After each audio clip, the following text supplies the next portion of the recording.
దేవుడు మనకి ఇచ్చిన ఈ తరుణాన్ని వాడుకుంటూ ఆదికాండము 28వ అధ్యాయం 17వ అధ్యాయము 17వ వచనం నుంచి 17వ వచనం ఒకటి చదువుతున్నాము. ఆదికాండము 28వ అధ్యాయము 17వ వచనం. భయపడి ఈ స్థలము ఎంతో భయంకరము, ఇది దేవుని మందిరమే కానీ వేరొకటి కాదు, పరలోకపు గవిని ఇదే అనుకోలేదు. చిన్న ప్రార్థన చేసుకుంటాం. పరిశుద్ధుడానికి వందనాలు చెల్లిస్తున్నామయ్యా. ఇంతవరకు నేను తండ్రి ప్రభా స్థుతులన్నీ అందుకున్న దేవానికి స్తోత్రాలు చెల్లిస్తున్నాము. మరొకసారి నేను తండ్రి ప్రభా మీ సన్నిధిని ఆహ్వానిస్తున్నాము. అయ్యా మీ సన్నిధి మాతో ఉంచి మెల్లలైన స్వరంతో మా అందరితో మాట్లాడండి అయ్యా. అయ్యా తండ్రి ప్రభా కూర్చుని మేమందరూ మా హృదయాలను మేము తెరుచుకుంటున్నామయ్యా. మీ యొక్క మాటలను భద్రపరచుకోవడానికి మా హృదయాలను మేము తెరుచుకుంటుండగా మాకు ఎట్లాంటి ఆలోచనలు దయచేయండి. మా మనసంతా ఈ వాక్యం మీద ఉండే సహాయం దయచేయండి. అయ్యా తండ్రి ప్రభా చెప్తున్న నాతో కూడా మీరు తోడై ఉండండి. ఈ యొక్క శిల్వ చాట్లను మరుగుపరచుకోండి అయ్యా. ఈ వాక్యం ద్వారా మాతో మాట్లాడుతున్నందుకు మీకు స్తోత్రాలు చెల్లిస్తున్నాను అయ్యా. ఇప్పుడు సమయాలంతటినీ నీ చేతికి అప్పగిస్తూ అయ్యా మీకు మహిమకరంగా ఈ వాక్యం ఉండడానికి సహాయంగా చేస్తారని యేసుక్రీస్తు నామములో వేడుకుంటున్నాను. ఆమేన్. ఆమేన్. హల్లెలూయా. నాతో పాటు మాట చెప్పండి. ఇది దేవుని మందిరమే కానీ వేరొకటి కాదు, పరలోకపు గవిని ఇదే అని అనుకొనెను. పరలోకపు గవిని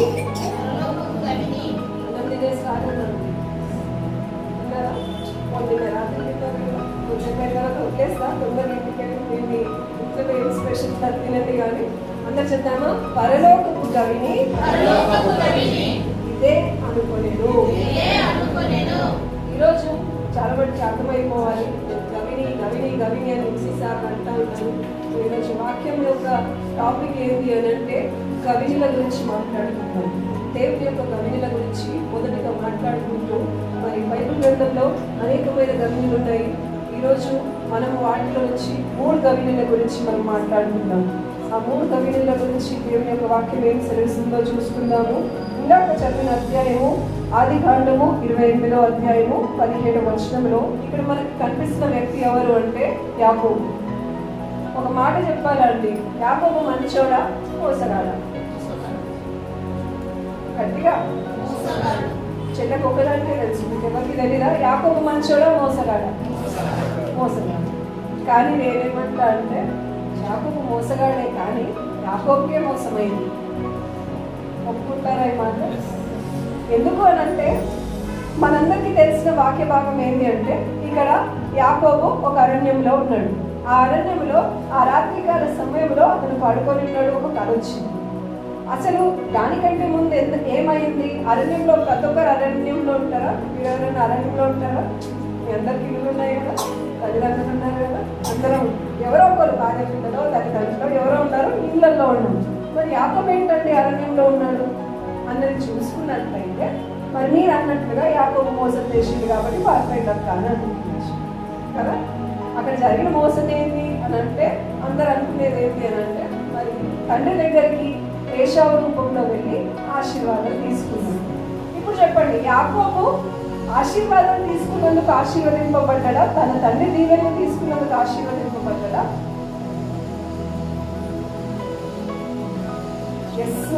ఏదో ఒకటి తండ్రి దీవెన తీసుకున్నాడు కాబట్టి ఆశీర్వదింపబడ్డాడు అని చెయ్యాడు. నేనేమంటా అంటే కాదు, దీవెనతో తీసుకొని పోయాడు. తండ్రి ఆస్తి ఇచ్చిందా? పోయేటప్పుడు తల్లి అంతా చెప్పింది కదా, ఆ శాపం నా మీదకి రాని, ఒకవేళ దేవుని యొక్క దృష్టి నేను తప్పనిపిస్తే ఆ శాపం నా మీదకి రాని బిడ్డ అన్నది. కానీ తల్లి మంచి పంపించిందా? డబ్బులు ఇచ్చి పంపించినట్టే అరణ్యంలో ఉండకపోయినా ఎవరో ఇంట్లో డబ్బులు ఇచ్చి నాకు కొంచెం అన్నం పెట్టిందమ్మా, ఈ రాత్రి ఇక్కడ బస చేస్తారు, ఇక్కడ నుంచి నేను వెళ్ళిపోతాను అనేటువంటి మోసపడ్డాడండి. ఈరోజు మనందరం కూడా అతి తెలివితో ఏమనుకుంటామంటే నేను మంచి కార్యం చేసి నేను అందరినీ ఏం చేసేసిన ఒక భ్రమలో పెట్టిన, అందరి భ్రమలను పెట్టడేమో కానీ నువ్వే పెద్ద భ్రమలను అందరినీ నేను చేసిన అనుకోండి. యాకోబు జీవితంలో కూడా అంతే. మోసం చేశాను నేను అనుకునే యాకోబుకే మోసమైంది. తండ్రి ఖాళీ నోటి మాటతో దీవెనలిచ్చి పంపించింది. కానీ తండ్రి ఎక్కడ యాకోబుకి ఈ 4 గొర్రెలు పట్టుకోవో బిడ్డ, అడవి పట్టుకో, లేదా ఈ బంగారం పట్టుకో బిడ్డ, ఈ డబ్బులు పెట్టుకో బిడ్డ అని తండ్రి కానీ తల్లి కానీ ఏమీ ఇవ్వదు. అట్లే ఉత్తి చేతులతో పంపించాడు. చాలా మంది ఈ మాట ఎందుకు అంటున్నారంటే, ఈరోజు సంధ్యాలు ఎట్లున్నాయంటే, పలాని పాస్టర్ నెత్తి మీద చేయబెట్టి దీవించబడును గాక, గర్భఫలం వచ్చును గాక అలాగనే వచ్చేస్తుంది అనుకుంటారు. ఎవరి మాట వల్ల ఏది రాదండి. కేవలము బైబిల్ గ్రంథం మొత్తంలో చూసుకున్నట్లయితే అబ్రహాముకు ఒక్కడికి దేవుడు ఆతిథ్యత ఇచ్చిండు. ఏమని? నువ్వు ఆశీర్వదించిన వారిని నేను ఆశీర్వదిస్తా, నువ్వు శపించేవారు. ఆ తర్వాత ఈ మాట ఎవరితో అనలేదు. అన్నాడా? ఎవరితో అనలేదు. అబ్రహాం ఒక్కడికి ఇచ్చిండు. అది కూడా మనం ముందుకు చూసుకుందాం. కానీ ఈరోజు నేనేమంటున్నానంటే, మనుషులను చూడకండి. అక్కడ యాకోబు కూడా తన తండ్రి దీవెనను చూసి, నా తల్లి చెప్తుంది కాబట్టి నా తల్లి దగ్గర దీవెన తీసుకుంటే అయిపోయింది, నా బ్రతికి ఇంకా ఎట్లుంటుంది?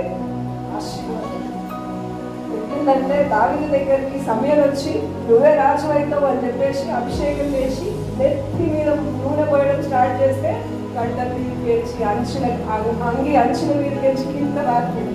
ఆ తర్వాత మరి అభిషేకింపబడ్డవాడు ఏమవ్వాలి? రాజసింహాసనం మీద రాజవస్త్రములతో కూర్చోవాలి. దావీదు ఏడున్నాడు? నేను అభిషేకించుకు నెక్స్ట్ మినిట్ వెళ్ళిపోయిండు. ఎప్పుడు రాజు అవుతాడు, ఎట్లా అవుతాడు ఏం చెప్పలేదు. ఇక రాజు అనుకున్న వీడు ఎట్లున్నాడు? దావీదు పరిస్థితి ఎట్లుందంటే, నూనె మొత్తం నూనె పెట్టుకొని చూడండి. ఇప్పుడు అమ్మాయిలు అస్సలు నచ్చారు నూనె పెట్టుకొని. అవసరమైతే రాత్రి పెట్టుకొని పొద్దున్న తలస్నానాలు చేస్తారు. మొహం అంతా ఎట్లుంటుంది? జిడ్డుగా. రాజుగా ఉండేటప్పుడు జిడ్డుగా ఉండదు. ఇక్కడ దావీదు పరిస్థితి, యాకోబు పరిస్థితి కూడా అంతే ఉంది. ఆశీర్వాదం నా తల్లి చెప్పినట్లు నా తల్లి నన్ను ఆశీర్వదిస్తే ఈ భూలోకంలో నా అంతటి ఏమంటారు ఆశీర్వదింపబడ్డవాడే లేడు. మనం చూసుకున్నట్లయితే ముందు ఇంటికి వెళ్ళిన తర్వాత ముందు అధ్యాయాలన్నీ చదవండి. తండ్రి అనేకమైన దీవెనలు ఇస్తాడు. కానీ తండ్రి ఇచ్చిన ఏ దీవెన యాకోబు వెంట రాలేదు. ఏ దీవెనలు వచ్చినాయి అన్నది ఈరోజు మనం చదువుకుందాం. అదే 28వ అధ్యాయము 10వ వచనం నుంచి మనం ధ్యానించుకుందాం. యాకోబు బెయేర్షెబా నుండి బయలుదేరి హారాను వైపు వెళ్ళొచ్చు. ఒక చోట చేరి రొట్టెనందుకు అక్కడ ఆ రాత్రి నిలిచిపోయి, ఆ చోటి రాళ్ళను ఒకటి తీసుకొని తనకు తలగడగా చేసుకొని అక్కడ పండుకొని, అప్పుడు అతడు ఒక కల కనిను.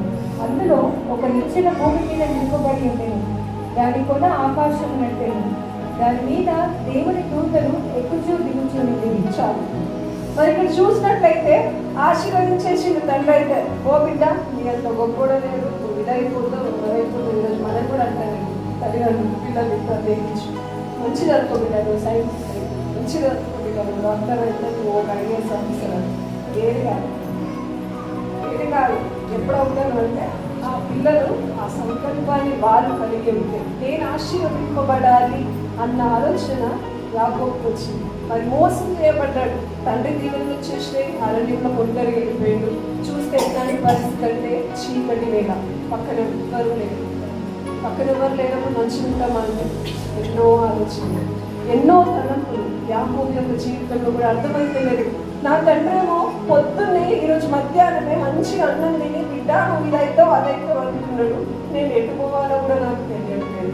నా బ్రతికే రకంగా ఉంటబోతుందో అని కూడా తెలియట్లేదు. ఈరోజు ఎంతమందో మనం కూర్చున్న మనందరిలో కూడా భవిష్యత్తు ఏమైపోతుందో కూడా తెలియదు పరిస్థితి.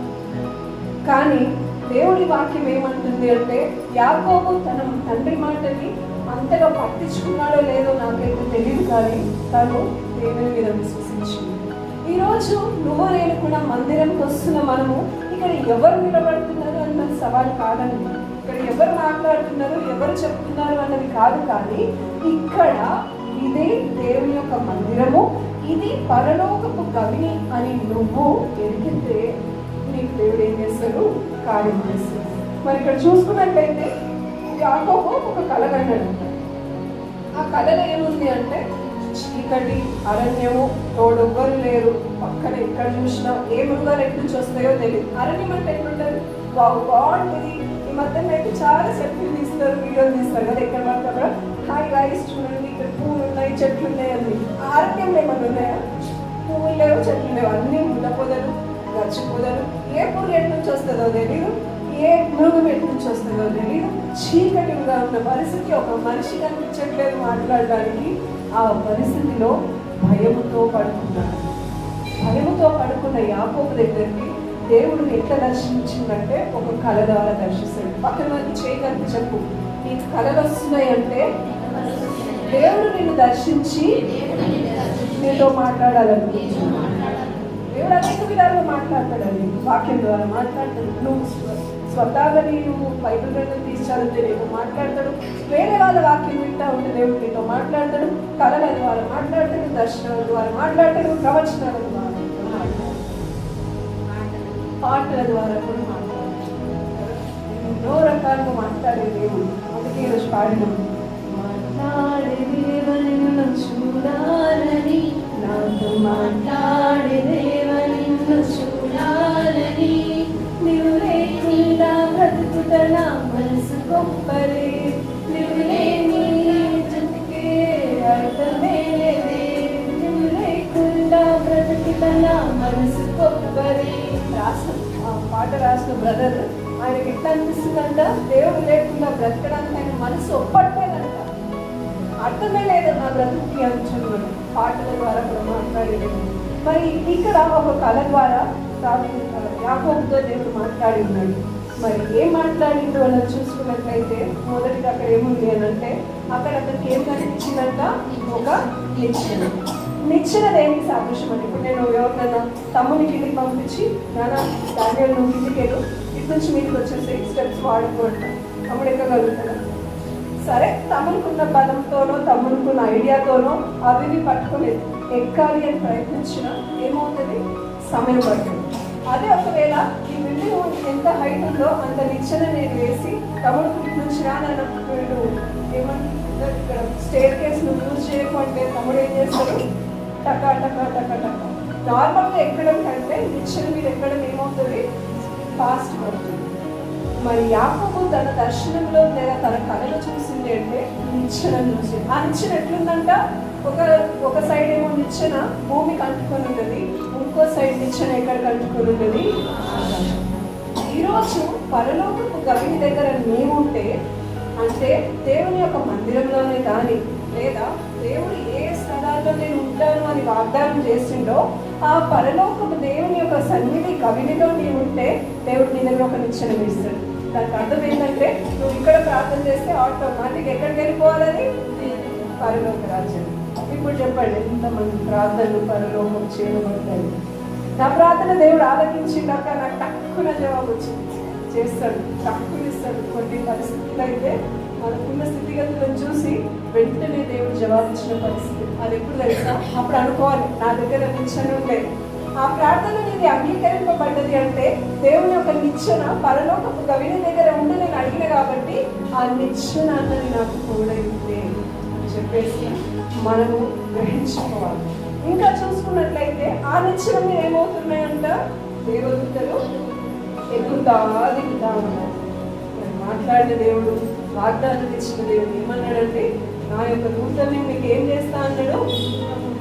అక్కడ యాకోబు పరిస్థితి ఎట్లుందంటే, అరణ్యంలో ఎక్కడున్నాడు, ఎవ్వరు లేరు, అమ్మ లేదు, ఓ బిడ్డ మంచి వండిస్తాపో అని చెప్పేసి అమ్మ లేదు, సలహాలు ఇచ్చి పాపం పేరించిన తల్లి లేదు, ఆశీర్వదించిన తండ్రి లేడు, కోపం పెట్టుకొని ఉన్న అన్న లేడు, ఎవరు లేరు. కానీ ఆ ఒంటరైన పరిస్థితులలో ఆ దేవుని యొక్క దూతలైన కనిపిస్తా ఉన్నాడు.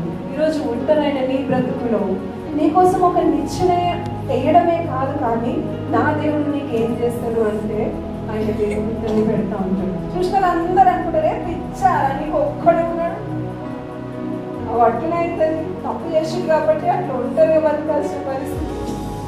ఈరోజు నువ్వు విలువపడ్డావు నీ వారి ద్వారా, లేదా నేను ప్రేమించేవారు నేను ఒకవేళ వారు వదిలేసిరు, నీకు మోసం చేసిరు, నీ మాట వినట్లేదు అంటే నువ్వు అర్థం చేసుకోవాల్సింది ఏంటంటే, నా దేవుడు నీ దగ్గర అందరు ఉన్నప్పుడు మాట్లాడాలండి. నా దేవుడు నీకు అన్నీ ఉన్నప్పుడు అస్సలే మాట్లాడు, మంచిగా ఉన్నప్పుడు నా దేవుడు మాట్లాడాడు. నేను ఒంటరి చేసి వాడుకుంటున్నాను. యాకోబుని దేవుడు దీవించగల కారణము అది తండ్రి దీవెనిచ్చింది కదా, మరి తండ్రి దగ్గరనే ఉండి ఇస్సాకుకి ఏమైనా ఆస్తి తక్కువనా? తెలుసా మీకు? బైబిల్ గ్రంథంలో ఇస్సాకు ఎంత ఆస్తి ఉండనో, తన తండ్రి అయిన అబ్రహాం దగ్గర ఎంత ఆస్తి ఉండనో ఇస్సాకు దానికంటే కూడా ఎక్కువ పొందుకున్నాడండి. కరువులో విత్తనం వేసిన ఇస్సాకుకి 100% ఇచ్చిందంట దేవుడు. మరి ఆస్తిపరుడు కాదా? మరి అక్కడ ఉంటే ఆశీర్వాదం వచ్చేది కదా యాకోబుకి. ఎందుకు తీసుకెళ్ళాడు అంటే ఇంతటి చేస్తేనే. ఒకవేళ తండ్రి నుంచి వచ్చింది అనుకోండి, ఏమంటుండే? తండ్రి ఆస్తి ఇచ్చింది కాబట్టి అందుకే అబ్రాహాం దీవిస్తా అన్నాడు, అందుకే ఆటోమేటిక్ ఇస్సాకు దీవింపబడ్డాడు, ఇస్సాకు నుంచి యాకోబు దీవింపబడ్డాడు. లైట్గా తీసుకునే వాళ్ళని వాక్యం. కానీ నా దేవుడు ఎట్లాంటి దేవుడు తెలుసా? నేను ఒంటరిగా చేస్తాను. నీకు ఎవరు ఉండదు. నీ పరిస్థితిని చూసి వాళ్ళకే అర్థం కాదు, ఈడేం రైట్ బతుకుతున్నాడు, అర్థమైతేనే. అనేక మంది ప్రశ్నించే పరిస్థితి, అయ్యో ఒంటరిగా ఉందేంటి. కానీ నా దేవుడు ఏం చేస్తాడు తెలుసా? ఒంటరిగా ఉన్నప్పుడు నేను దర్శించి నీ జీవితానికి అంటే నా జీవితంలో అయిందండి. నేను ఒంటరిగా ఉన్నప్పుడు నా దేవుడు నాకు ఒక నిచ్చెన వేసిండు. నిచ్చెన వేసిన దేవుడు ఆయన దేవుడిని నాకు పెట్టి ఈరోజు నా జీవితాన్ని ఒక కంప్లీట్ జీవితం వేసింది. హల్లెలూయా. ఈ రకంగా మరి ఒంటరిగా ఉన్న యాకోబుని దేవుడు ఏం చేసిండంట? ఒంటరిగా విడిచిపెట్టకుండా ఆయన దేవుడిని ఎక్కుతా దిగుతా కనిపిస్తూ ఉన్నది. యాకోబు తన మనసులో ప్రార్థన చేయకపోయినప్పటికీ యాకోబు స్థితిగతిని అర్థం చేసుకుంటా ఉన్నాడు. అయ్యా వచ్చేసిన, వీళ్ళ మాట విని వచ్చేసిన అక్కడికి. ఎందుకంటే యాకోబు చూస్తే ఎక్కడ కూడా యాకోబు బయటికి వెళ్ళి ఏమంటారు, పదం గల్లవాడు, బయటికి వెళ్ళి ఎంతో మందితో మాట్లాడినట్టు లేదు. యాకోబు ఎప్పుడూ గుడారంలో తల్లి చాటులు ఉండేటోడు. ఈరోజు నువ్వు నేను కూడా అదే పరిస్థితుల్లో ఇంతవరకు ఉన్నావు. మేము మన తల్లిదండ్రుల చాటులో లేదని, భార్య భర్తల బంధుత్వంలోనే ఉన్నామేమో. ఒంటరిగా చేసిందంటే అర్థం చేసుకో, నా దేవునితో మాట్లాడాలి. నా దేవుడు నిన్ను యాకోబుని ఇశ్రాయేలుగా చేసినట్టు నిన్ను గొప్పగా చేయాలనుకుంటున్నాను. అందుకే మొదటికి ఏం చూసిండు చెప్పాలి, మీరు అందరూ చెప్పకపోతే వాక్యాన్ని ఆపిస్తాను. మొదటికి ఏం చూసిండు? కళలో నిచ్చెన, వెంటనే ప్రార్థన ఆలకించే నిచ్చెన. రెండోది ఏం చూసిండు? దేవదేవుని చూసి. మూడోది చూసుకున్నాము 13వ వచనం. దానికి పైగా నిలిచి, నేను నీ తండ్రి అయిన అబ్రహాము దేవుడను ఇస్సాకు దేవుడనైన యెహోవాను, నువ్వు పండుకొని ఉన్న ఈ భూమిని నీకును నీ సంతానమునకును ఇచ్చెదను. చాలా ఇక్కడ సరే బాగుంది, ఇక్కడ వరకు బాగుంది. నిచ్చెనేసిండు, దేవుడికి తల్లి పెట్టిండు. కానీ కావాల్సింది ఏమి యాకోబుకి? యాకోబు ఎందుకు బయలుదేరింది? ఆశీర్వాదంతో బయలుదేరాలి. అయితే అక్కడ దేవుడు వచ్చిన మాట ఏంటి అని అంటే, నేను నీ తండ్రి దేవుడని ఉన్నాను. అంటే వాస్తవానికి ఏం చెప్తా ఉన్నాడంటే, అరే బాబు నేను అబ్రాహాం దేవుడని, నీ ముత్తాత దేవుడు, తాత దేవుడని నేనే, నీ తండ్రి దేవుడని నేనే, నీకు కూడా నేనే తండ్రి, నీకు తండ్రి లేడు. ఎందుకంటే అబ్రాహాంకి తండ్రి లేడు. అబ్రాహాంని శారీరకంగా కన్న తండ్రి అబ్రాహాంని దీవించి ముందుకు నడిపించినట్లుగా బైబిల్ గ్రంథంలో లేదు. దేవుడే అబ్రహాంకి తండ్రి అయి ముందుకు నడిపించాడు. తన తండ్రిని కోల్పోయిన తర్వాత దేవుడు ఇస్సాకు కూడా అదే రకంగా తోడై తండ్రిగా ఉండి ముందుకు నడిపించాడు. యాకోబుని కూడా దేవుడు ఏమంటా ఉన్నాడు? నేను నీ తండ్రిని అయి ఉన్నాను. పక్కన వరకు చేయగలిగి చెప్పు, దేవుడు నీతో కూడా అంటున్నాడు, ఆయన నీకు తండ్రి అయి ఉన్నాడు, ఆయన నాకు తండ్రి అయి ఉన్నాడు, ఆయన నా తండ్రి. మా జీవితాల్లో 35 సంవత్సరాల క్రితము మమ్మల్ని ఇహలోకంగా కన్న మా తండ్రి, నేను 2 నెలల 16 రోజుల పిల్లలు. ఆ టైంలో మా తండ్రి మమ్మల్ని వదిలేసి వెళ్ళిపోయాడు. 37 సంవత్సరాలు. నేను నిజం చెప్తున్నా, నాకెన్నడూ తండ్రి ఉంటే ఎట్లుంటుండేనేమో, తండ్రి కావాలి మాకు అన్న ఆలోచన రాలేదు. పరలోకపు తండ్రి మరి ఏమంటారు, అన్ని విషయాల్లో. నేను చదివింది సెయింట్ ఆండ్రూస్ అనే పెద్ద స్కూల్లో జరిగింది. ఆ టైంలో మంచిగా పనిచేసిన తల్లి తండ్రులు ఇద్దరు కూడా ఆ స్కూల్లో వెయ్యలేని పరిస్థితి, అంత ఫీజులు ఉండేవి. కానీ పరలోకపు తండ్రి నాకు ఎంత ఆరోగ్యం తెచ్చిండు అని అంటే, ఆ పెద్ద స్కూల్లో నన్ను చదువుకునేంత కెపాసిటీ వచ్చింది. అది ఎందుకంటే ఆయన ఏమై ఉన్నాడు? మా కుటుంబానికి తండ్రి అయి ఉన్నాడు. ఈరోజు మనమందరం కూడా చెప్తాం, అయ్యా నా కోసం నుంచి వేసినావు, నేను ఒంటరిగా ఉంటుందని దూతలను ఇచ్చినావు, నా తండ్రి వై ఉండయ్యా. అడుగుదామా? నా తండ్రి వై ఉండయ్యా.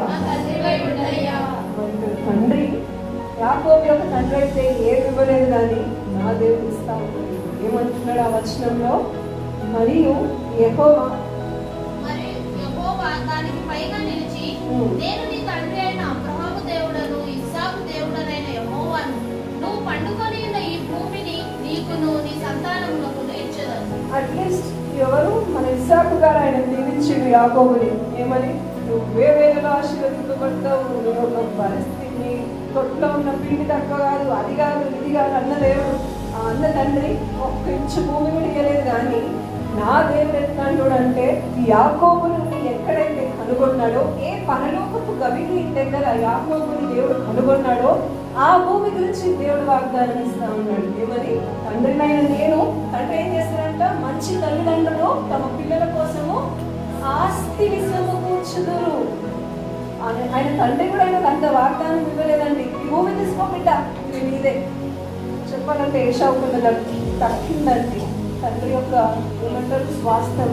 యాకోబు తక్కలేదు, కానీ నా తండ్రి అంటా ఉన్నాడు, బిడ్డ ఈ భూమి నీకు నీ పిల్లలకు. రిజిస్ట్రేషన్ అయిపోయింది యాకోబుకి. యాకోబు యొక్క పేరు మీద ఆ ల్యాండ్ ఏం చేయబడ్డది? ముద్రింపబడింది. రిజిస్ట్రేషన్. కానీ నా దేవుడు నీకు తండ్రిగా ఉంటే నీకు అదే రకంగా ఆశీర్వదిస్తాడు. మనము ఒంటరి వారు కాదు అన్నది మనం అర్థం చేసుకోవాలి. నాలుగోదిగా ఆ ల్యాండ్ ఇస్తా అన్న దేవుడు ఏం చేసిందంటే, ఆ ల్యాండ్ అప్పటి వరకు ఎట్లుంది తెలుసా? ఒకవేళ యాకోబు మళ్ళీ ఇంటికి తిరిగి రిటర్న్ పోయి, దేవుడు నాకు ఇట్లా రాత్రి కలిసిండు, వాళ్ళ అమ్మ వాళ్ళ దగ్గర పోయి, ఇటు లాభాన్ దగ్గర పోకుండా వాళ్ళ అమ్మ వాళ్ళ దగ్గర పోయి, నాకు ఆ స్థలంలో దేవుడు నన్ను దర్శించిండు, ఆ స్థలం నాకు ఇస్తున్నా అంటే తన తండ్రి తన అన్న ఏమనేటోళ్ళు తెలుసా? అరే పిచ్చోడా, అరణ్యం రాదు, ఏం చేసుకుంటాం? అన్ని ముళ్ళు, పిచ్చి పిచ్చి చెట్లు, మృగాలు తిరుగుతున్నాయి. కానీ మనం చూసుకున్నట్లయితే అదే అరణ్యాన్ని దేవుడు ఏం చేసిందంటే పూలబాటగా తీసిండు. అదే అరణ్యాన్ని దేవుడు ఏం చేసిందంటే ఒక ఏదో వరంగా పెట్టిండు. అదే అరణ్యాన్ని ఇశ్రాయేలు ప్రజల కోసము పాలు తేనెలు ప్రవహించే దేశంగా చేసింది. గట్టిగా చెప్పండి కొడదామని ఉన్నాము. నీ జీవితం మీద అరణ్యంలా ఉండొచ్చు, ఎండిపోయిన స్థితిలో నువ్వు ఉండొచ్చు, నిన్ను చూస్తే ఎవరు అనకపోవచ్చు, అసలు ఈ అబ్బాయి జీవితం లేదా ఈ అమ్మాయి జీవితం ఎక్కడ కూడా నాకు సరిగా కనిపించట్లేదు, దేవుని ద్వారా ఆశీర్వదింపబడట్లేదు అని అనుకోవచ్చు. కానీ నా దేవుని గవిని దగ్గరికి నువ్వు వస్తే, ఆ పరలోకపు గవిని దగ్గరికి నువ్వు వస్తే దేవుడు ఏం చేస్తాడు తెలుసా? అరణ్యమైన నీ జీవితంలోకి పూలవాటగా ఏర్పరుస్తాడు. అరణ్యమైన నీ జీవితంలోకి పాలు తేనెలు ప్రవహించే దేశంగా నన్ను చూస్తాను. హల్లెలూయా చెప్తామా? నువ్వు ఏ పరిస్థితులలో అరణ్యంలో ఉన్నావో నాకైతే తెలియదు. ఒకవేళ నీ ఫినాన్షియల్ పరిస్థితి అరణ్యంగా కనిపిస్తుండొచ్చు. ఈరోజు రూపాయికి నువ్వే తడపడాయిస్తూ బ్రతుకుతున్నావేమో. కానీ విను నా బిడ్డ, దేవుడు అంచిన మాట ఏంటి అని అంటే, అరణ్యంగా ఉన్న నీ పరిస్థితిని పాలు తేనెలు ప్రవహించే దేశంగా మార్చినట్టు నీ యొక్క జీవితంలో ఏ అరణ్యం ఉందో, పిల్లలు లేదా అన్న అరణ్యం నీకు ఉన్నదేమో, దేవుడు నేను గొప్ప జనాంగంగా చేయబోతున్నాడు. ఆర్థిక ఇబ్బందులు నువ్వు ఉన్నావేమో, అనేకులకి నీవే ఇచ్చేవాడుగా నేను పైవాడిగానే ఉంచుతాను కానీ కిందవాడిగా ఉంచును అని నా దేవుడు సెలవిస్తూ ఉంటాను. హల్లెలూయా. ఒకసారి థ్యాంక్ యూ జీసస్ చెప్తామా? ఎంత ప్రేమించిందంటే నిచ్చెన వేసిండు, ఒంటరిగా ఉండొద్దు అని నూతన ఏర్పరిచిండు. నూతన ఏర్పరచడమే కాదు కానీ ఏమని మాట్లాడిందండి? నేను నీకు తండ్రినై ఉన్నాను అన్నాడు. తండ్రినై ఉన్నానని కేవలం మాటల్లోనే అనడం కాకుండా ఆ భూమిని రిజిస్ట్రేషన్ చేసిండు, ఆ ల్యాండ్ నీకే అని చెప్పేసిండు. ఇంకా ముందు చూసుకున్నట్లయితే దేవుడు ఏమంటున్నాడో చూసుకున్నాడు.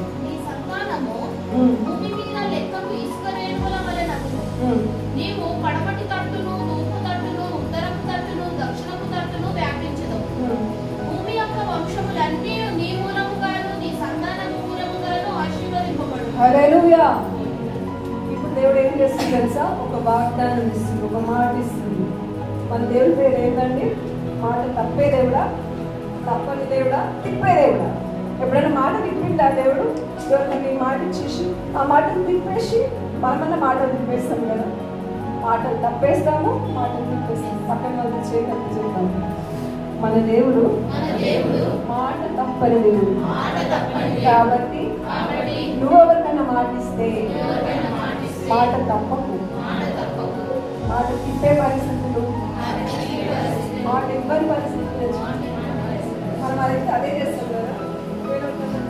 మీకు ఏ హెల్ప్ కావాలని చేస్తాం సిస్టర్ లేదా బ్రదర్ సడన్గా పోయి ₹1,00,000 అడగండి. ఇక అమ్మ తీసుకొని ఇచ్చిన వాళ్ళు మనం ఎదురారా? నీకు అట్లాంటి వాళ్ళు ఎవరైనా ఎదురైరా? ఎదురైతే దేవుడిని వారిని బట్టి దేవునికి వందనాలు చెల్లిస్తున్నాను. తప్పిపోతాం ఉంటాము. మీ లైఫ్లో మేము ఎక్కడికన్నా మీకు సహకారంగా ఉంటాము అన్న వాళ్ళని ఏమైపోతాము, ప్రయత్నం చేస్తాము. కానీ మాట తిప్పని దేవుడు, మాట తిప్పే దేవుడు కాదు కాబట్టి మాటిస్తూ ఉన్నాడు, ఒక వాగ్దానం ఇస్తూ ఉన్నాడు. ఈరోజు చేతెత్తి చెప్తాను, దేవా ఈరోజు నువ్వు మాట్లాడబోయే మాట నేను దాన్ని వాగ్దానముగా తీసుకుంటున్నాను. మాట తప్పని దేవుడు, ఈ వాగ్దానాన్ని నా జీవితంలో నెరవేర్చు. నా కోసం నిశ్చయేసినావు, నా కోసం దూతలు ఏర్పరిచినావు, నా తండ్రి వై ఉన్నావు, నాకు భూమిని ఇచ్చినావు. చేసింది కదండి భూమి. నీకు పరలోక రాజ్యంలో ఉందా మీ భూమి? ఎంతమందికి ఉంది? నాదైతుందమ్మా. మా ఇంట్లో అందరికీ ఉందా? బిడ్డ కూడా ఉంది. మొన్ననే రిజిస్ట్రేషన్ అయింది. బాప్టిజం తీసుకున్నప్పుడు ఇంకా ఏమైపోతుంది, ఇంకా ఒక స్టాంప్ పడి ఉంటుంది. అది సీల్ చూడండి. రిజిస్ట్రేషన్ ఊరికి అయితే ల్యాండ్ రిజిస్ట్రేషన్స్ అంతా వెళ్ళి చూసిరా టైం పడుతుంది. ప్రతి దగ్గర సిగ్నేచర్లు కావాలి, కలెక్టర్ నుంచి సిగ్నేచర్ కావాలి. అవునా?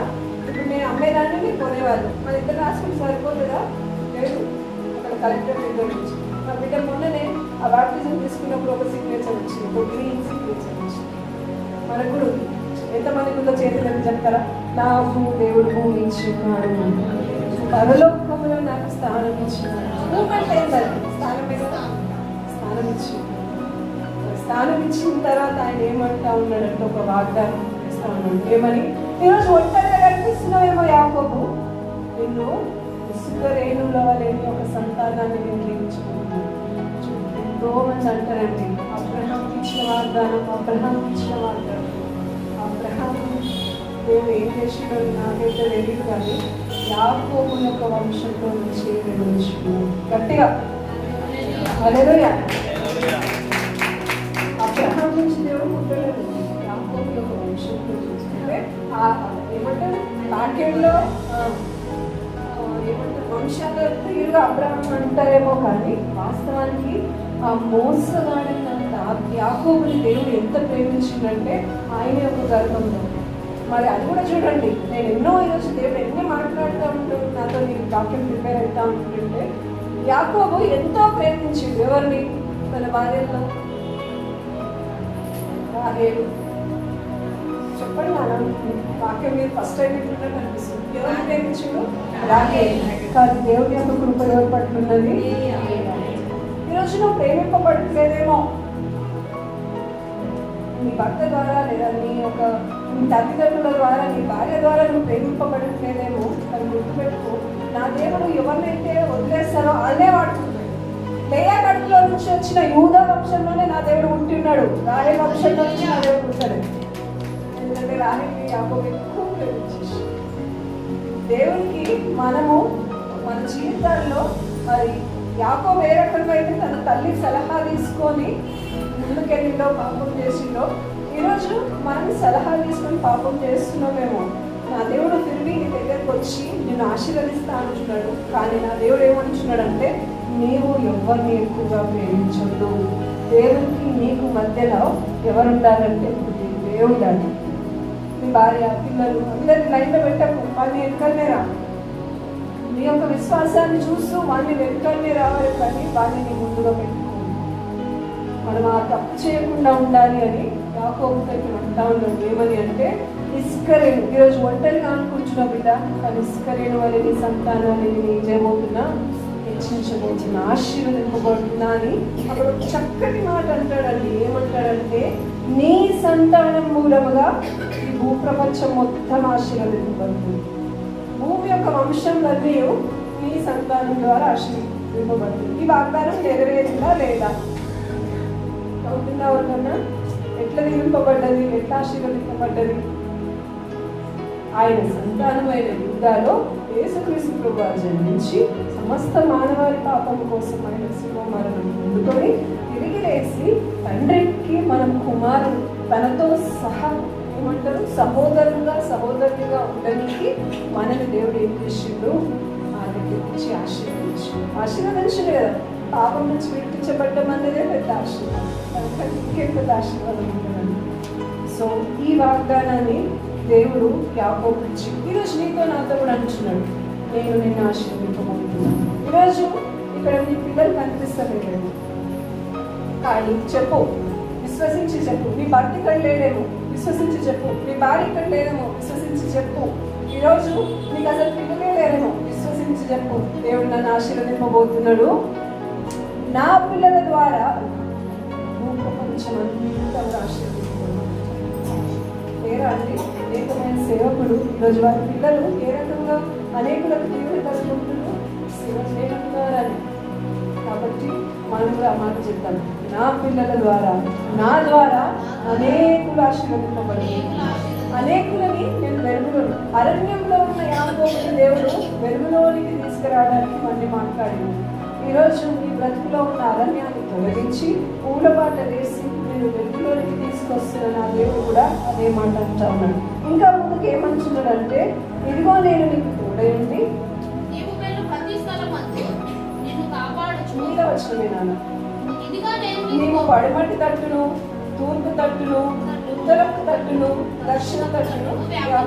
చిన్న ఎక్సర్సైజ్ పడమటి తూర్పు పెట్టండి పోను.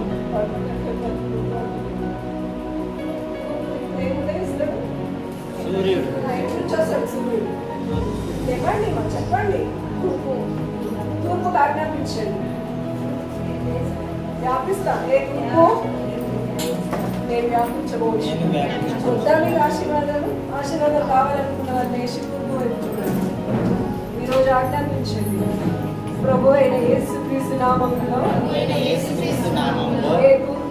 ఏ తూర్పు నీకు ఆజ్ఞాపిస్తున్నాను. నన్ను దేవుడు వ్యాపించబోతున్నాను. తూర్పంతా నేను వ్యాపించబోతున్నాను. నెక్స్ట్ ఏమన్నాడు? తూర్పు తర్వాత ఉత్తర దిక్కు. ఉత్తర దిక్కు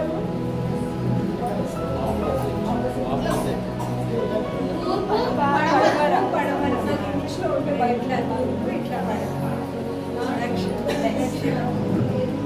బట్ అక్కడ నుంచి సమస్య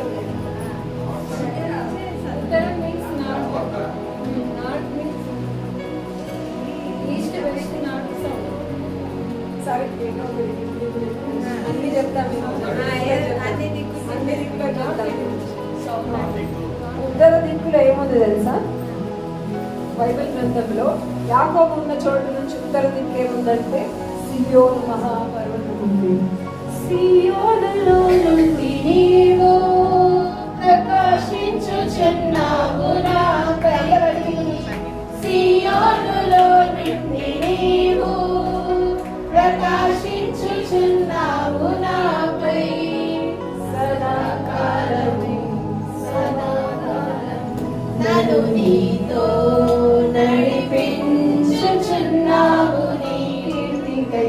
సియోనులో మహోన్నతుడా యేసయ్యా, నడిపించుచున్నావు నీ కీర్తికై. సియోనులో మహోన్నతుడా యేసయ్యా. ఆ సియోను మనం ఎక్కించబోతుంది. ఎంతమంది ఒప్పుకుంటారు చెప్తామా? సియోను పెద్ద పర్వతమా, మహాపర్వతమా, నేను నీ మీదకి ఎక్కబోతున్నాను. నా నీతి గల రాజు, నా నీతి సూర్యుడు నన్ను సియోను మీదకి తీసుకుపోతున్నాడు. నెక్స్ట్ ఏంటి?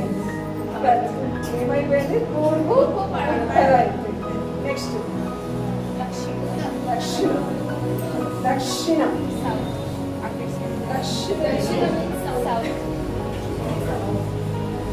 సరే, దక్షిణ దిక్కు. అందరం దక్షిణ దిక్కు, మీరు అందరూ దక్షిణ దిక్కు ఉన్నారు. నేను దక్షిణ దిక్కు తిరుగుతా. దక్షిణలో ఏముంటుంది అంటే దేవుని యొక్క వాక్యం ఏం సెలవిస్తూ ఉంటుంది. చాలాసార్లు ఏమంటాడు? నా దక్షిణ హస్తముతో హల్లెలూయా. ఇస్సాకు ఇస్సాకు జీవితంలో బావిని తవ్వుతా ఉన్నాడు. మన నాన్న పూడ్చిన ఏమంటారు కట్టిన బావలి లేదా తవ్విన బావలిని వాడు పూడుస్తూ వస్తుంటే ఒక దిక్కు మళ్ళా తవ్వుతా ఉన్నాడు. ఆగిపోలేదండి. ఒకసారి ఆ సబ్జెక్ట్ కూడా మనం నేర్చుకుందాం బావుల విషయంలో. మరి ఇస్సాకు అట్లా పూడుస్తూ ఉన్నప్పుడు దక్షిణ ఏమంటారు ఆపోజిట్ డైరెక్షన్ నుంచి ఏం చేశారంట, ఆ ప్రాంతంలో ఉన్న వాళ్ళు వచ్చేసి వీటిని ఎట్లాగో ఈ తోతున్న ఈ బావులన్నీ మూసేస్తాము, వీటికి దాడి చేస్తాము అనుకునే టైంకి దేవుని యొక్క దక్షిణ హస్తము ఆ ఎవరైతే ఇస్సాకు మీదకి వస్తున్నారో వాళ్ళని దర్శించినప్పుడు కొట్టాడతామని వచ్చిన వాళ్ళు అగ్రిమెంట్ చేసుకొని ఈ నీళ్ళు నువ్వు తాగు నేను తాగుతాను. ఏమంటారండి? ఈ నీళ్ళు నువ్వు తాగు నీ మీదకి ఈరోజు చెప్పు, దక్షిణ వైపు తిరిగి చెప్పు, నా దేవుని యొక్క దక్షిణ హస్తము నా మీద ఉంది కాబట్టి నా శత్రువులందరూ నాకు మిత్రులైతే, నాకు హాని చేసే వాళ్ళందరూ నాకు మేలు చేసుకుంటారు. నెక్స్ట్ పడమట దిక్కు అటు తిరగండి మీరందరూ, నేను అదే డైరెక్షన్.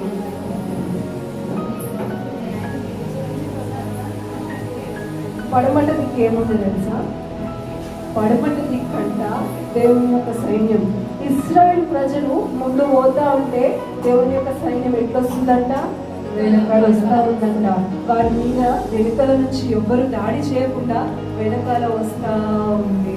ఈరోజు మీరందరికీ కూడా దేవుని యొక్క మహాసైన్యం చెప్పు. పడమటకి పడమటి దేవుని పేరిట నీకు ఆజ్ఞాపిస్తున్నాను, నా వెనకాల ఉన్నవాడు ఈ లోకంలో ఉన్న వారి కంటే శక్తివంతుడు, మహాసైన్యము నా వెనకాల. హల్లెలూయా.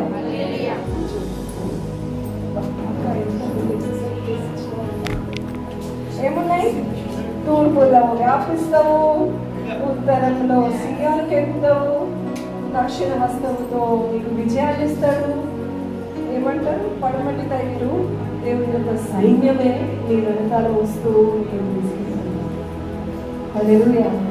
ఇశ్రాయేలు ప్రజలు ఐగుప్తులో నుంచి బయటకు వచ్చినప్పుడు ఆ ఎర్ర సముద్రం దగ్గర వాళ్ళు వెంటాడుతా ఉంటే వీళ్ళందరూ కత్తులు పట్టుకొని ఎవరిని ఎట్లా చంపుతాం కదా అని డిసైడ్ అవ్వలేదు.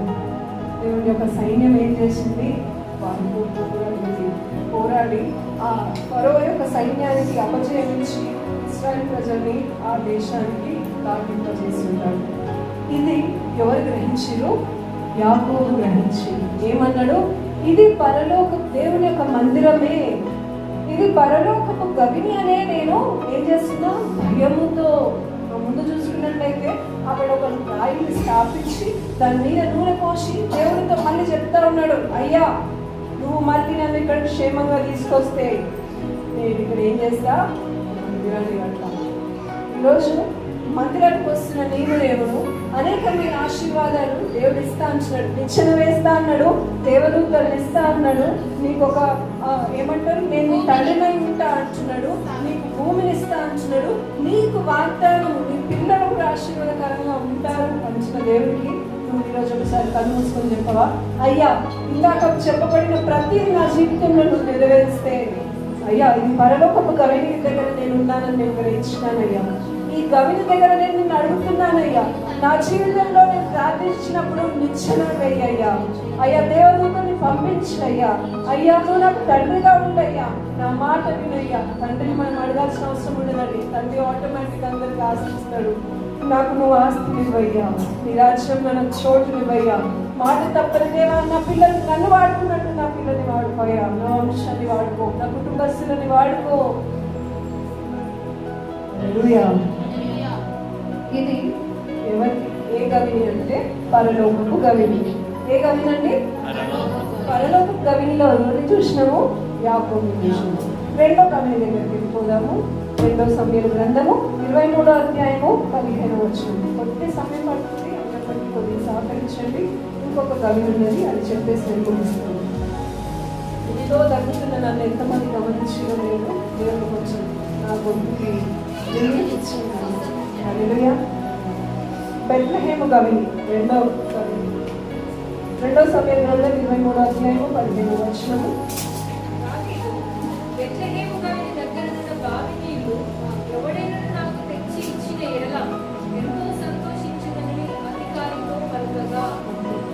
చూసుకున్నట్లయితే దావీదు కనిపిస్తాడు. ఇందాక యాకోబు కనిపించాడు, ఇక్కడ దావీదు కనిపిస్తుంది. దావీదు చాలా మంచోడు కదా, చాలా మంచోడు. ఏదో ఒకటి ఇట్లనో ఎట్లనో ఊపాడు, ఎట్లా తెలుస్తుంది మంచిగా. చూడండి, మనం చాలాసార్లు ఏమనుకుంటామంటే నేను తప్పులు చేస్తున్నాను, అనేకమైనవి నేను భ్రష్టత్వంలో ఉంటే, లేదా నా యొక్క జీవితంలో నేను దుష్టత్వంతో నింపుకొని నడుచుకున్నాను అని అనుకునే మనకి దేవుడు మాటికి ఏం జ్ఞాపకం చేస్తాడంటే, నేను మంచోళ్ళ కోసం రాలేదు. హాస్పిటల్ మంచోళ్ళు పోతారా? ఒకసారి చూడు డాక్టర్ నేను ఎట్లున్నాను అంటారా? తగ్గేటోడే పోతాడు నా అంటాడు కదా, జరుగుతోడే పోతాడు. అమ్మ నన్ను ఒకసారి మంచోడు పోయి అడుగుతారా? అడిగాడు దేవుడు కూడా. ఎవరైతే పాపంలో కూరుకుపోయి ఉన్నారో వారి కోసమే, నశించిపోయే వారి కోసమే నేను వచ్చి ఉన్నాను అన్నాడు. హల్లెలూయా. మరి దావీదు యొక్క జీవితాన్ని చూస్తే కూడా దావీదు మరి దేవుని హృదయానుసారుడు అని పేరు పొందిన దావీదు ఒకానొక సమయంలో దేవునికి ఇష్టం లేని ఒక కార్యాలు చేశాడు. అయినప్పటికీ దేవుడు మన్నించి క్షమించి తిరిగి నిలబెట్టుకున్నాడు, రాజునిగా ముందుకు కొనసాగించి. అంతేకాకుండా అతను చేసిన తప్పుకి దేవుడు ఏమన్నారు? సౌలు దగ్గర నుంచి ఎట్లయితే రాజ్యాన్ని తీసుకున్నాడో నీ దగ్గర నుంచి కూడా తీసుకొని ఇంకొకరికి ఇస్తా అని అనలేదు. నీ యొక్క సంతానం అంతటికి ఏమంటారు, యుగ సమాప్తి వరకు కూడా నీ యొక్క సంతానమే రాజ్యం ఏర్పడి వాగ్దానం వచ్చింది. నిత్యము సింహాసనం మీద నీ సంతానం వాగ్దానం వచ్చింది. మరి ఆ దావీదుకి ఈరోజు ఆ దావీదు ఎక్కడున్నాడంట? పాపం ఎప్పుడైతే విడిచిపెట్టుకుందో బెత్లెహేము అన్న గవిని దగ్గరకు వచ్చిండు. ఏ గవిని దగ్గరకు వచ్చిండో? యాకోబు ఏ గవిని దగ్గర ఉన్నాడు? పరలోకపు గవిని. అర్థమవుతుందో లేదు? గట్టిగా, యాకోబు ఏ గవిని దగ్గర ఉన్నాడు? దావీదు ఏ గవిని దగ్గర ఉన్నాడు? బెత్లెహేము గవిని. ఈ గవిని దగ్గర ఏముంటది అని అంటే, ఈ గవిని దగ్గర దాహం తీర్చబడుతుంది. ఆ బెత్లెహేములో సందడి, పశుల పాకలో సందడి, యేసు పుట్టాడని, మహారాజు పుట్టాడని, బెత్లెహేములో సందడి, పశుల పాకలో సందడి, యేసు పుట్టాడని, మహారాజు పుట్టాడని. వచ్చిండు ఏసై ఎందుకు వచ్చిండు? పోయిన వారు ఏం నేర్చుకున్నాం అమ్మగారి వాక్యంలో? ఏదో అక్క ఆమె నిలబడ్డని చెప్పుకుంటే మీరు ఇక్కడే చెప్పుకుంటాక ఒక వారం చెప్పు, అమ్మగారు చెప్పు, ఇంకో రెండు సార్లు చెప్పు, మేము మాత్రం నేనే ఇష్టం అక్క ఏం చెప్పు సమరీ. అమ్మ థ్యాంక్ యూ. స్వప్నమ్మ చెల్లె రాధగారు చెప్పట్లేదంట. సమరయ స్త్రీకి దేవుడు ఏం తీర్చిండు? దాహాన్ని తీర్చిండు. జీవపుట్ట బెత్లెహేములో ఉన్నది ఏంటి అంటే దాహం. అక్కడ దావీదు కూడా చూసుకున్నట్లయితే దావీదు ఏమంటున్నాడు? నేను దాహంతో ఉన్నా, నాకు ఇక్కడి నుంచి నీళ్ళు కావాలి, బెత్లెహేము గవినిలో ఉన్న నీళ్ళని నాకు తీసుకురండి అని చెప్పేసి తన వృద్ధాప్యంలో దావీదు అడిగితే మీరు నమ్మరు, ఆ గవిని దగ్గర పోవడానికి పరిస్థితులు అనుకూలంగా లేవు. ఫిలిష్తీయుల ప్రాంతాన్ని ముట్టడి వేసేసారు. ఆ ప్రాంతం అంతా ఫిలిష్తీయుల చేతిలో ఉంది. ఎవరైనా పోయిరా? శత్రు దేశానికి ఒకరు పోవచ్చా? పోతే వాపస్ వస్తారా?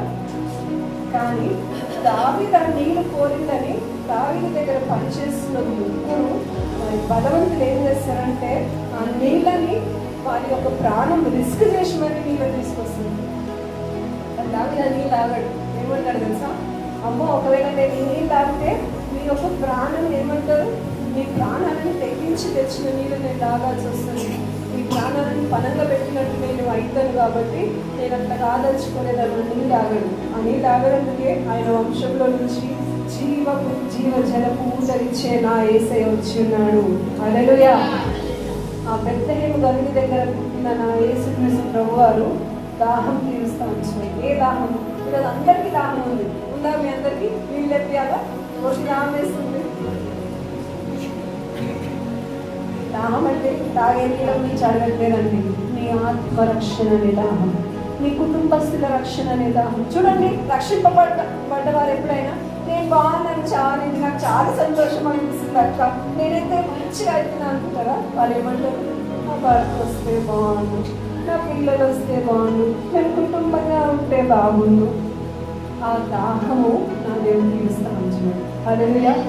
నువ్వు ఈరోజు దేని కోసం దాహంతో నువ్వు చూస్తూ ఉన్నావో, ఒకవేళ నువ్వు సమస్త మానవాళి కోసం నేను నేను నడిపించబడాలి అన్న దాహం నీ లోపల ఉంటే, నా దాహాన్ని తీర్చేది ఎవరు అంటే యేసయ్య. బెత్లెహేము గవిని దగ్గరికి మనం వస్తే ఆ యేసయ్య ఏం చేస్తాడు, మన దాహాన్ని తీరుస్తూ ఉన్నాడు. తీర్చుకుందామంటే మన దాహాన్ని. ఫస్ట్ గవిని ఏదండి? రెండో గవిని ఫస్ట్. మూడోదిగా చూసుకుందాము, చివరి గవిని ఆదికాండము 9వ అధ్యాయము 1వ వచనం. ఆ సాయంకాలం ముందు ఆ ఇద్దరు దేవదూతలు సొదొమ చేరినప్పటికీ లోతు సొదొమ గవిని యందు కూర్చొని ఉండెను. హల్లెలూయా. సొదొమ గవిని ఫస్ట్ 2 గవినిలేమో, ఒకటి తండ్రి అయిన దేవుడి, రెండోది కుమారుడైన యేసుక్రీస్తుని మనం తెలుసుకొని ఉన్నాం. మూడోది మరి పరలోకం ఏమంటే పరిశుద్ధాత్మ గవిని లేదా అంటే పరిశుద్ధాత్మ ప్రతి చోట ప్రతి నిత్యము ప్రతి ఒక్కరికి ఉండేటోడు కాబట్టి ఆయన గవిని వస్తుంది. పరలోకం గవిలో ఉండేది దేవుడు, బెత్లెహేము గవిని దగ్గర ఉండేది యేసుక్రీస్తును. పరిశుద్ధాత్మ మనందరిలో మన నిత్యము ప్రతి నిత్యము మనతో ఉండేది పరిశుద్ధాత్మ గవిని. మీరు క్వశ్చన్ చేయకండి నేను ఎందుకు అని. చివరిగా చూసుకున్నట్లయితే సాటన్ ప్రతి ఒక్క దానికి ఏమంటారు, ఒక డూప్లికేట్ ప్రోడక్ట్ చేశారు తెలుసా? మీరు మార్కెట్కి చూడండి, ఏమంటారు, ఒక బ్రాండ్ మంచి బ్రాండ్ ఉన్నది అనుకోండి, గుచ్చి ఉంది ఫర్ ఎగ్జాంపుల్, ఎంతమందికి తెలుసో లేదు, గుచ్చి బ్యాగ్స్ అన్నీ లెదర్ ప్రతిదీ చాలా కాస్ట్. కానీ అదే మీరు కొన్ని మార్కెట్లలో పోయి చూడండి, ముంబై కానీ చెన్నై కానీ, అక్కడ నార్మల్గా అయితే 5 లక్షలు 10 లక్షలు కోట్లలో అమ్మబడే వస్తువు అక్కడ ఎట్లా దొరుకుతుంది? 500కి. చెప్పండి, కొనలేదా ఎప్పుడట్లా? అందరూ ఫేక్ ప్రోడక్ట్ అన్నది చేస్తాడు. అపవాది కూడా దేవుని యొక్క గవిని ఉందని చెప్పేసి ఇంకో గవిని పెట్టేసి, ఆ గవిని ఏంటి? సొదొమ గవిని. చెప్తాము అందరము, సొదొమ గవిని. సొదొమ ఎట్లుందంట? పచ్చదంట. పచ్చదనం నచ్చుతుందా? ముళ్ళు నచ్చుతాయి. పచ్చదనం. లోకం కూడా అందరు మంచిగా ఎంజాయ్ చేస్తాం. మీ ఇంట్లో అబ్బాయిని అడుగుతాను, వీళ్ళకి చాలా ఇష్టం ఉంటుంది కదా, ఏది? మొత్తం ఇలా పండగ. ఏ పండగ అంటే ఫైట్స్ కదా, అందరూ చేస్తూ ఉంటారు. వీళ్ళు ఏమంటుంటారు, మేము వెళ్ళి చేస్తాము, మాకు కావాలి, మాకు ఎన్నైతే ప్రతి పండగ అడుగుతారు, పటాకులు అడుగుతాడు కదా. ఇలా మీకు తెలియదు కదా, జీడేమంటారు, అంత మంచిగా కొత్త కొత్త బట్టలు వేసుకొని ఎంజాయ్ చేస్తుంటే మనమే మమ్మీ ఉండాలి, పచ్చగా కనిపిస్తూ ఉంది. వాళ్ళందరూ సంతోషంగా కనిపిస్తుంది. వాళ్ళకి పోయి అడగండి, వాళ్ళకి ఆ ఎగరేసిన గాలిపటంలో సంతోషం లేదు, ఆ ఏమంటారు కాల్చిన పటాకుల్లో వాళ్ళకి సంతోషం లేదు. అదే మనల్ని అడగండి, రోజు ఆ ప్రార్థన ఎట్లా అనిపించినట్టు సూపర్ అనిపించింది, దేవుని యొక్క ఆత్మలను నేను అనుభవించిన చెప్తామా చెప్పమా? పోయిన సంవత్సరం 31 డిసెంబర్ ఎంత బాగా జరిగింది, ప్రామిస్ ల్యాండ్ జరిగింది కదా, వచ్చింది కదా. ఇప్పుడు మీ అందరికి ఎట్లా వచ్చింది ఆ సంతోషం? ఒక తెలియదు, నేను 31 డిసెంబర్ అయినా కానీ అందరి మొహాలు ఏమొచ్చింది, చిరునవ్వు వచ్చేసి బాగా జరిపించుకున్నాం అక్క అక్కడ. కానీ అదే వాళ్ళు అడిగి పోయిన సంవత్సరం వేసిన పద్ధతి ఎట్లుండే సంతోషం అనిపించారు వాళ్ళు. అది పచ్చగా కనిపించే అక్కడ అనిపిస్తుంది అనమాట. కానీ ఆ సొదొమ గవిని దగ్గర ఎవరు ఉన్నారు అంటే లోతు ఉన్నారు.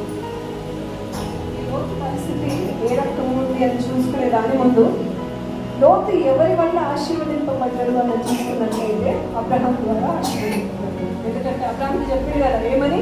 నువ్వు ఎవరిని ఆశీర్వదిస్తావో నేను వాళ్ళని ఆశీర్వదిస్తాను, నువ్వు ఎవరిని శపిస్తావో నేను వారిని శపిస్తా అని చెప్పేసి అబ్రహాంకి చెప్పిన దేవుడు, మరి అబ్రహాము లోతు తన అన్న కొడుకు కాబట్టి ఈ దేశంలో ఆయన మీద కనికరపడి ఆయన విశ్వాసం. అబ్రహాంకి ఎంతైతే ఆస్తి ఉన్నదో లోతుకి అంతే ఆస్తి ఉంది.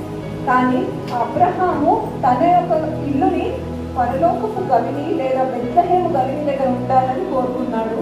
అదే లోతు సొదొమ గవిని దగ్గర నా ఇద్దరిని పెట్టుకుంటా ఉన్నాను. ఈరోజు కూర్చుని మిమ్మల్ని నేను అందరిని అడుగుతా ఉన్నాను, మీరు ఏ గవిని దగ్గర ఉండడానికి ఇష్టపడతా ఉన్నారు? లేదా మీ పిల్లలు ఏ గవిని దగ్గర వాళ్ళు వెళ్తా ఉంటే మీరు చూసి ఊరుకుంటా ఉన్నారు? కొన్ని పరిస్థితులు అయితే ఎట్లా అంటే ఏమంటారు, తల్లిదండ్రులే సహకరించి పిల్లలకి తప్పులు చేయడానికి సహకరించే రోజులలో మనం ఉంటా ఉన్నాం. మనము దేవుని యొక్క గవిని దగ్గర ఉండవలసిన వారు. ఆ సొదొమ గవిని దగ్గర ఎవరు కూర్చున్నారంట? లోతు కూర్చున్నాడు. అబ్రహాంలో ఒక ఇంటిని చూస్తేనేమో దేవుని యొక్క సన్నిధి ఉంది, పరలోకపు గవిని ఉంది. లోతు యొక్క పరిస్థితిని చూస్తేనేమో సొదొమ గవిని దగ్గర కూర్చున్నాడు. దేవుని సన్నిధి, పాపమున్న చోట దేవుని సన్నిధి ఉంటుందా? మరి నువ్వు నేను తప్పు చేసుకుంటా కూడా ఏసయ్యా చూసుకో, అయ్యా తప్పయ్యా క్షమించేయాలి ఎందుకంటాం. కొంతమంది ఏసయ్యా చూసుకొని తాగేలో కూడా చూసుకుంటాడు. అవి ఖచ్చితంగా ఏడ చూసుకుంటాడంటే అర్థం తెలుసుకుంటాడు. ఆ దొరుకుతున్నా కదా బిడ్డ తాగినా కదా చూసేదేవాడు, ఎక్కడ చూసేదేవాడు, పక్కన కూడా చేయగలిగి. ఈరోజు చూస్తలేను, ఈరోజు తీర్పు వస్తలేదు అని అనుకోకు. ఎక్కడ చూసేదేవు, ప్రతి మాటకి ప్రతి క్రియకి నువ్వు ఆలోచనలో కూడా తప్పు చేస్తే తప్పు అడిగాను దేవుడు వాక్యం చేస్తాము. ఆరకలు చాలా మంది ఉన్నారు, వాక్యంతో ప్రార్థన చేద్దాం. మరి ఈ సొదొమ గవిని దగ్గర కూర్చొని ఏమనుకుంటుందంటే దేవుని సన్నిధి నాతో ఉన్నది కాబట్టి నేను కూడా దీవింపబడ్డా అని లోతు ఒక ఏమంటారు ట్రాన్స్లో ఉన్నాడు, ఒక భ్రమలో ఉన్నాడు అన్నమాట. అయితే ఇక్కడ అబ్రహాం దగ్గర చూస్తే పరలోక గవిలో ఉన్నాడు, దేవుని యొక్క సన్నిధిలో ఉన్నాడు. అంతేకాకుండా బలిపీఠం కట్టుకునే అనుభవం ఉంది. అబ్రహాంని 2 సార్లు బదులు అడుగుతాడు దేవుడు.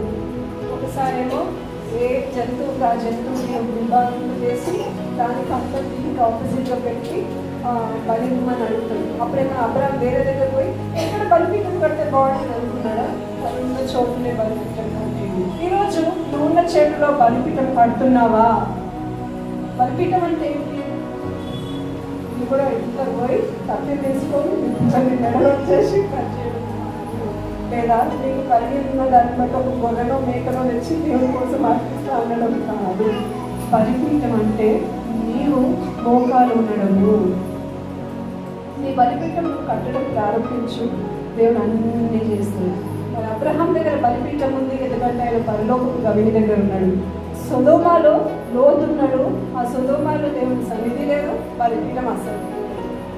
అట్లీస్ట్ అబ్రహాం దగ్గరికి దేవదూతలు వచ్చిపోయి అన్న వాక్యం చూస్తాం, కానీ సొదొమ దగ్గరికి ఏమంటారు ఆశీర్వదించడానికి వచ్చినట్టుగా అయితే చూడం.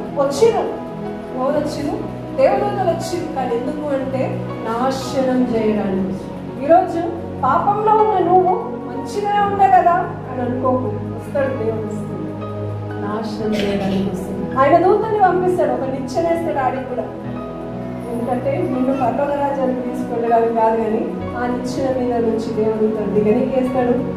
దిగిన దేవదూతలు నిన్ను నశింపజేస్తాడు. నశింపబడ్డ నీవు నిత్య నరకానికి.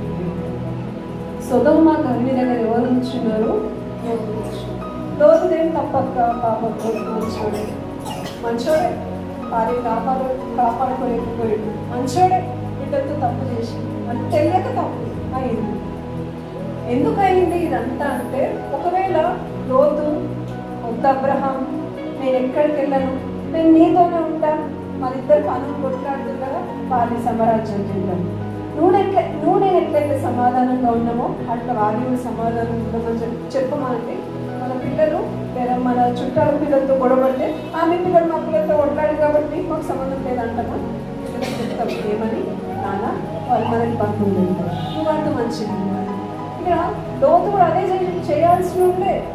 లోతు ఏమన్నాడు? లేదబ్రాం నేనైతే ఆ పక్షుల దగ్గర పోతాను, ఆ సొదొమ గవిని దగ్గరికి పోతా. ఈరోజు నీ పిల్లలు కూడా అన్నారు, నాకు ఏమనుకున్నాం వాళ్ళది నా బాప్టిజం తీసుకోకముందుకు సంగతి ఇదంతా. ఒక రోజు నా కూతురు ఏమడిగిందంటే, మమ్మీ మా ఫ్రెండ్స్ అందరు సినిమా పోతుంది, మరి నేను కూడా పోవచ్చా? అదేదో మంచి ఏమంటారు, ఏదో మెసేజ్ ఇచ్చేసింది మమ్మీ. ఏదైనా కానీ అప్ప, ఏదైనా కానీ పోరికి వచ్చా, నేను ఏం చేయాలి? నా బిడ్డకి అన్ని నువ్వు ఇవ్వాలా?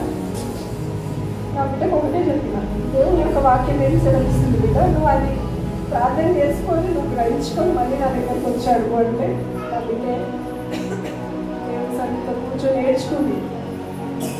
మొన్న మా అమ్మ చెప్తా ఉంది, నాకు ఏమంటుందంటే, నీ బిడ్డ ఆ రోజు నిలబడి సాక్ష్యం చెప్తా ఉంది, బిడ్డ సాక్ష్యం తీసుకున్నాక నేను అనేక పాపంలో ఉంటే దేవుడు నన్ను విడిపించింది, పాపం చిన్నది కదా, నీ బిడ్డ ఏం పాపం చేశాను బిడ్డ అన్నది. నేను మా అమ్మ చెప్పినాను, అమ్మ పాపం అన్నది చిన్నది పెద్దది ఉండదు, విషము ఒక చుక్క విషం విషమేనా? అవునా కాదా? కాదా? ఒక చుక్క అయితే అమృతము, బాటల్ అయితే విషమా? చుక్క అయినా విషయమే, బాటల్ అయినా విషయమే. నేను మా అమ్మకి అదే చెప్పాను, పాపంలో చిన్న పాపం పెద్ద పాపం అంటుందమ్మా, అది తను గ్రహించుకుంది. టీవీ చూడటము ఒక తప్పు, దేవుని యొక్క వ్యతిరేకము అని చెప్పేసి తను గ్రహించుకుంది. మరి సినిమాకి వెళ్ళడం కూడా ఒక తప్పు అని తను గ్రహించుకొని దుఃఖపడి దేవుని దగ్గర క్షమాపణ అడిగింది. అయ్యో అయ్యో నేను ఆలోచన ఎందుకు తెచ్చుకున్నాను, నా స్నేహితులకు నేను ఎందుకు చెప్పలేకపోయినాను, నేను ప్రత్యేకం చేయబడ్డ దానిని, నేను పరలోకపు గవిని దగ్గర ఉంటాను, నేను సొదొమ గవిని దగ్గరికి నేనేం చేయను తన స్నేహితులకు చెప్తాను.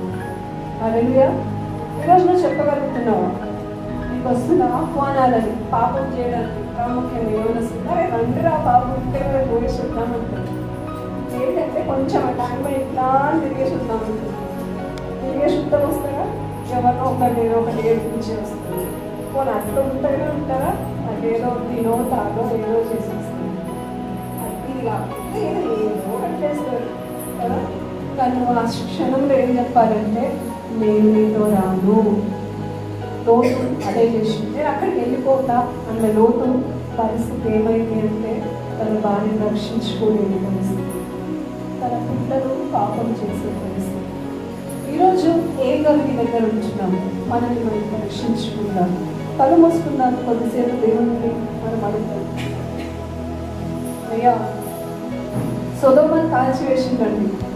అనేక సార్లు అబ్రాహాం అడుగుతాడు, అయ్యా ఆ ప్రాంతంలో 10 మంది ఉంటే 50 మంది ఉంటే నువ్వు రక్షించుకుంటూ ఉంటావు అంటే, రక్షిస్తా, దాన్ని కాల్చివేయను అంటాడు.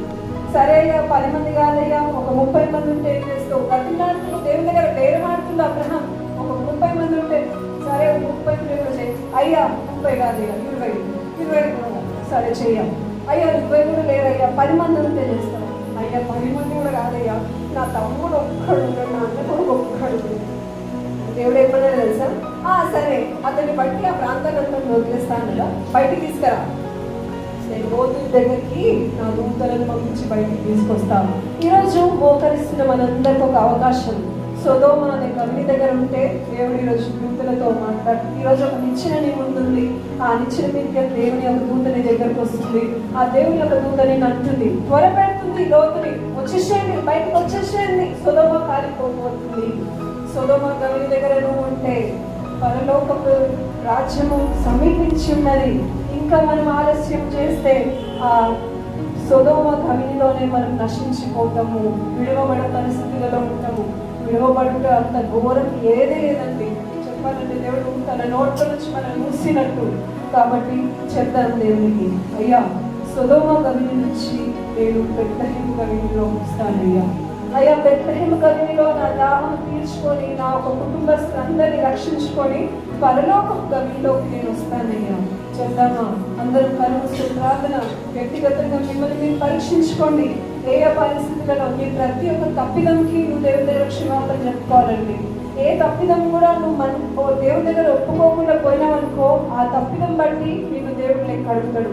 ఒకవేళ ఒప్పుకొని విడిచిపెడితే ఒప్పుకోవడం గొప్పది కాదు, విడిచిపెట్టడం గొప్ప. పాపాన్ని అందరం ఒప్పుకుంటాం, మేమందరం పాపులమని, కానీ ఆ పాపాన్ని విడిచిపెడితే నా దేవుడిని గొప్పతనంగా చూస్తాడు. ఒప్పుకున్న లోతు బయటికి అయితే వచ్చేసిండు, కానీ ఏం చేసిండు? మళ్ళీ అదే తైన కొండ మీదకి పోతా అంటాడు. అదే సొదొమ గవిని దగ్గరలో ఉన్న స్థలం దగ్గరికి పోతా అన్నాడు. పోయిండు కాబట్టి శపింపబడ్డాడు, భార్యను కోల్పోయిండు. తన బిడ్డలతో కూడా అనేకమైన దుష్పరిస్థితులలో లోతు మరణించినట్టుగా. ఎక్కడో ధనవంతుడైన లోతు మరి సేమ్ అబ్రహాంకి ఎంతైతే ధనం ఉందో అంత ధనముల లోతు ఎట్లా చచ్చిపోయిందంటే, ఆ కొండ మీద ఒక చిన్న గుహలో చచ్చిపోయిందంట. ఎందుకంటే ఆ కొండ మీద ఆయన పిల్లలు తప్పించి ఎవ్వరూ లేరు. ఆ గుహలో మరి దీన స్థితిలో, చెప్పాలంటే దరిద్రమైన స్థితిలో లోతు చనిపోయాడు. ఈరోజు నన్ను దేవుడు అంటా ఉన్నాడు, ఆ సొదొమ గవిని నుంచి బయటికి రా, ఆ పరలోకపు గవిని దగ్గరికి నువ్వు రా, బెత్లెహేము గవిని దగ్గర నీ యొక్క దాహం తీర్చుకో, నీ యొక్క పాపాలు ఒప్పుకో, విడిచిపెట్టుకో అని దేవుడు సెలవిస్తా ఉన్నాడు. కాబట్టి మౌనంగా ఉండకుండా ప్రార్థన చేద్దాం.